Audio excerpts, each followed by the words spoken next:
Good morning, and welcome back to another Saturday morning coffee episode. I'm your host, Michael, and I thought we'd start ourselves off with a segment we haven't done in a little while, and that would be a Boomer Hour.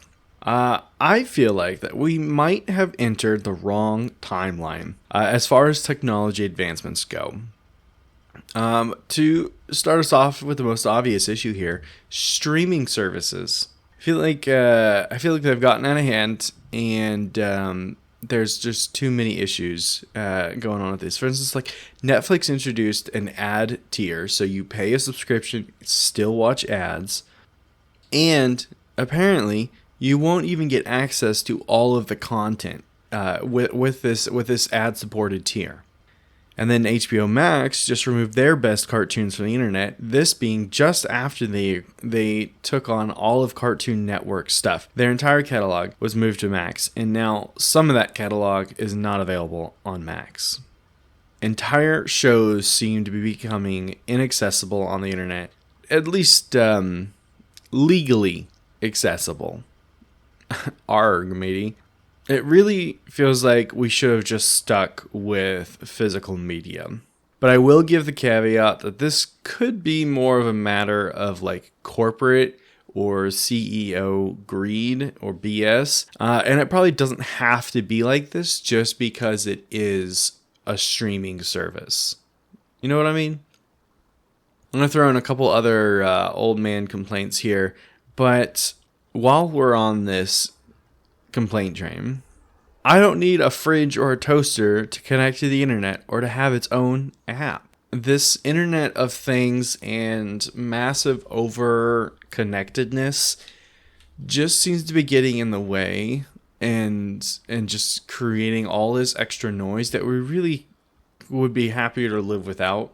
And it reminds me of solar punk, which is kind of this like optimistic version of the future where we live a little bit more closer in harmony with nature, and it's about smaller community and relying on natural resources and stuff. And it just makes me long for solar punk, but it feels like we're heading into cyberpunk, which is just this massive overdose of technology constantly in your face, and it's not healthy. It's not great.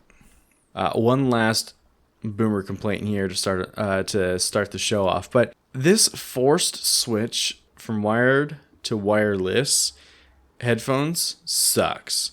I kind of prefer wired headphones. First of all, they're not going to die on you. Second of all, it's a lot harder to lose those than it is to lose wireless headphones. And this is just I don't have anything special here. It's just annoying. Oh, wait a minute. I have one more complaint. I noticed when I was buying an Xbox game the other day that there was a disclaimer that I was only buying the license to play that game. And I don't know when this change of verbiage happened. But it's a nice little reminder that digital purchases can be taken away from you, and distributors and copyright holders reserve the right to take it away from you. And that kind of pisses me off. That's another reason that digital media is far superior, because once you own that disc, they're not busting into your house to take it away from you. You can still pop it in your DVD player, your Xbox, your CD player, and you can still play that game, listen to the music, watch that show, and you're not going to get a version that's been edited or changed in the future by someone at the distributor company before they put it up on streaming service, which has been known to happen, right? And it's just frustrating to see all of this turn for the worse as we've continued to rapidly advance in the last 25 years. And I wonder if there will be an overcorrectedness in streaming services, or if we'll be going backwards and people start buying in bulk or in mass. People start buying physical media again, and people go beyond just saying it on the internet that they're gonna, that they're threatening to go back to physical media. On a lighter note, I finished going through my 3,500 plus TikToks that I had saved in my bookmarks. Last month, I decided to start going through those once it was announced that TikTok was actually going to get banned this time. Then I would pass through the legislative process here in the US, and then was upheld in the courts. And I wanted to go through those because I knew there was a bunch of things I had saved that I wanted to offload, and I didn't want to lose permanently. And so I went from over 3,500 to last night. I finally got through to the very last one. And I had I had three major categories actually, and the fourth is a mixed bag of the amount of, or the kinds of TikToks that I had saved into my bookmarks. The first was food, and this it had to have been at least half of the saved TikToks that I ended up caring about, that weren't just like throwaway ones or funny ones to send to people. Because I also saved a bunch of TikToks that were like situational, like, oh, here's a snarky response TikTok to send to someone in this very specific life situation, which I saved to do so and then promptly forgot it ever existed, so I never did it.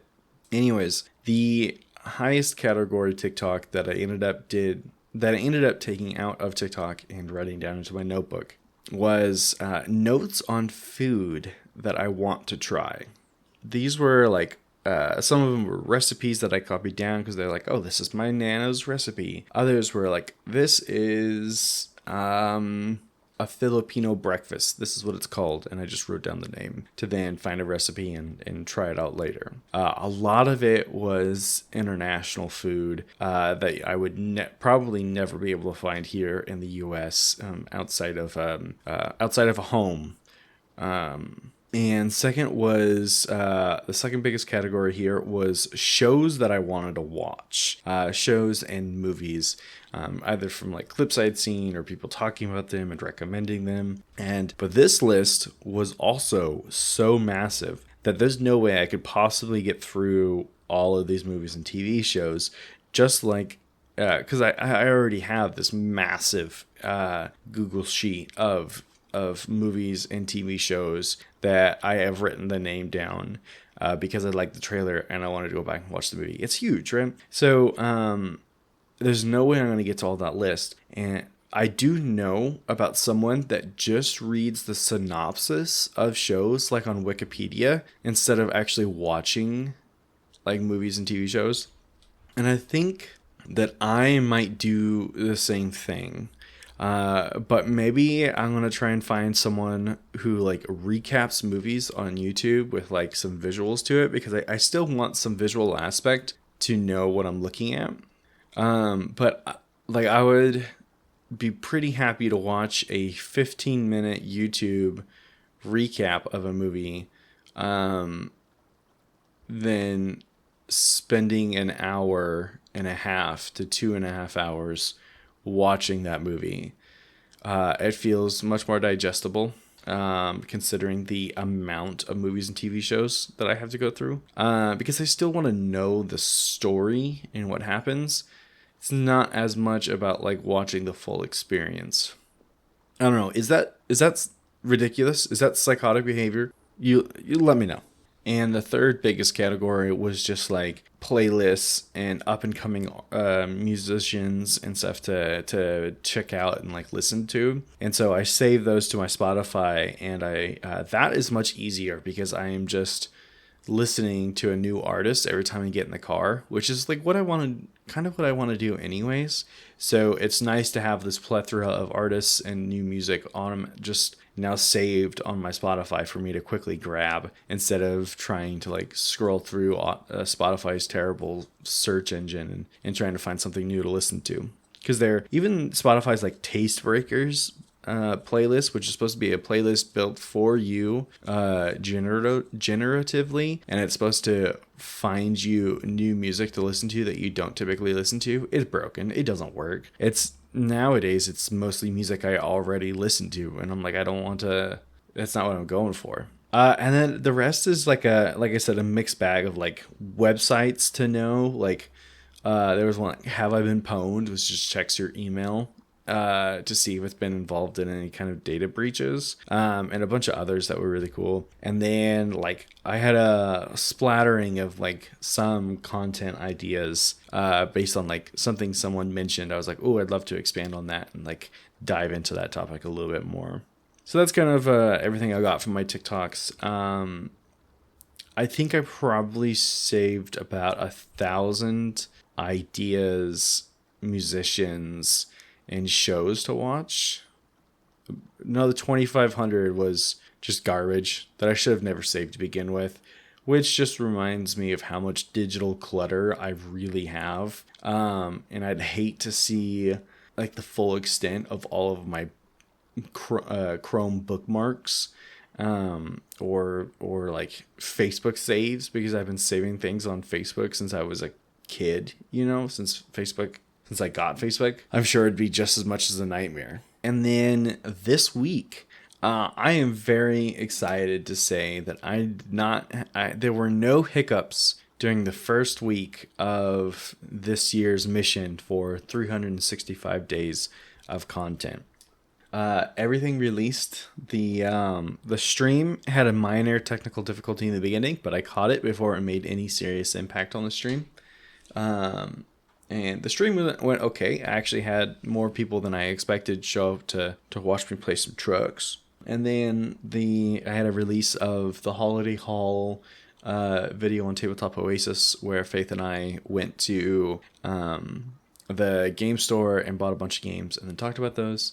And then yesterday, the day after this episode is released, the first cooking episode released, which was the New York City, New Jersey hot dogs. Again, small technical difficulty, but no real hiccup with that. So I'm really thankful and happy that we're off to a strong start. And I've got so much content to keep us going. And honestly, at this point, it's like I'm having to pick and choose which content idea to pursue, because I have so many ideas and things that I do want to do, that now I have to pick and choose which one to actually pursue and what to release. And a little note about all this content that's coming out this year.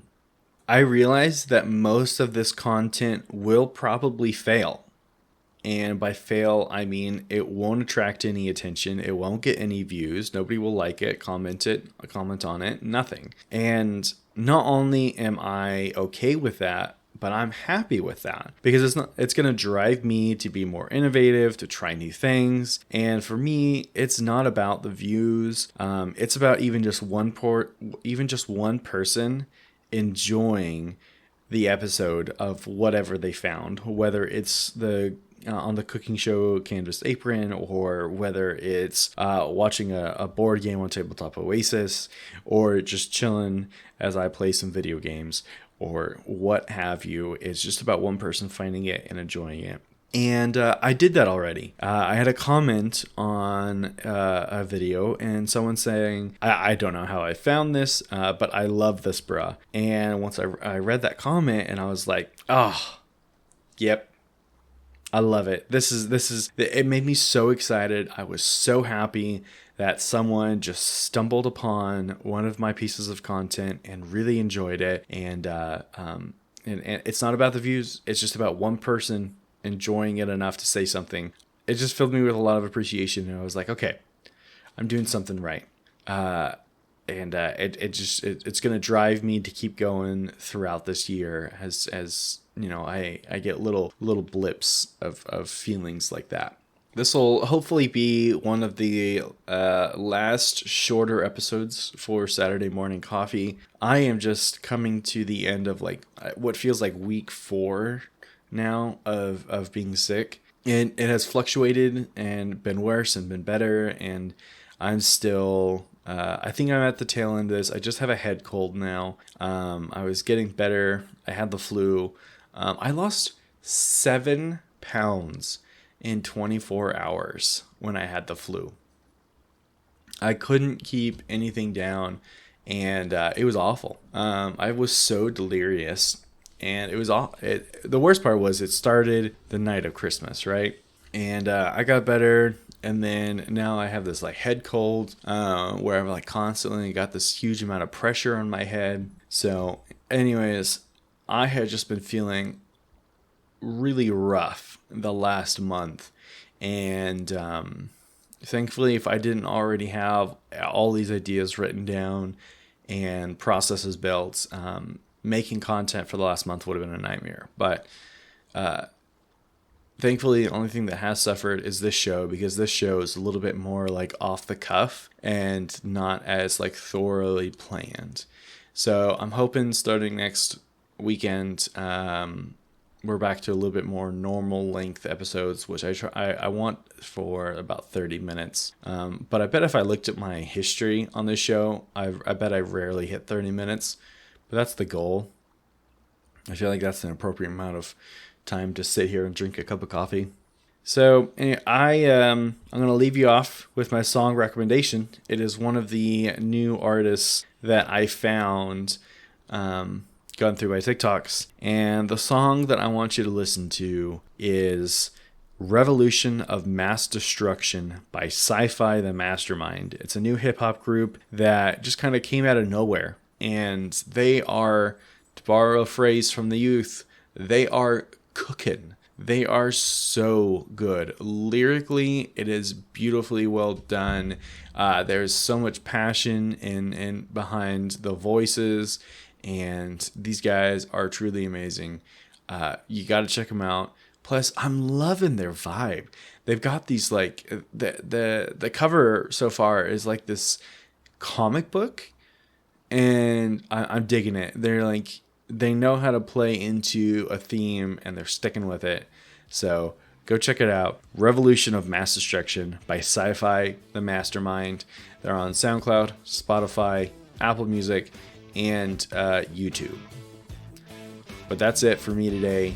Thanks so much for tuning in, and I hope you enjoyed your cup of coffee today.